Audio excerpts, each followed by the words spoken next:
YCP నాయకుడు జోగి రమేష్పై ఎన్టీఆర్ జిల్లా Ibrahimpatnam police స్టేషన్లో నాన్ బెయిలబుల్ కేసు నమోదైంది.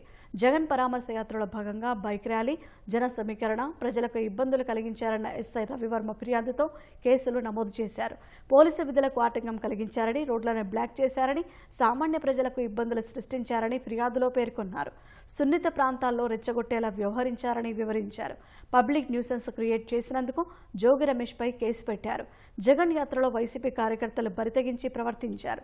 జాతీయ రహదారిపై అడ్డంగా వాహనాలు పార్కింగ్ చేసి సాధారణ ప్రయాణికులకు గంటల తరబడి నరకం చూపించారు.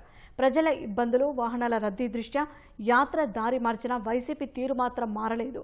అరగంట పరామర్శకు 6 గంటల పాటు జనానికి నరకం చూపించారు. విజయవాడ బైపాస్, విజయవాడ హైదరాబాద్ జాతీయ రహదారిలో వాహనదారులు గంటల తరబడి ముందుకు కదలేని పరిస్థితి కల్పించారు. పోలీసు నిబంధనలను జగన్ అస్సలు పట్టించుకోలేదు. ఇబ్రహీంపట్నం వద్ద భారీగా జనాన్ని పోగేసి రప్పారప్ప పాటలకు వికృత నృత్యాలతో హల్చల్ చేశారు.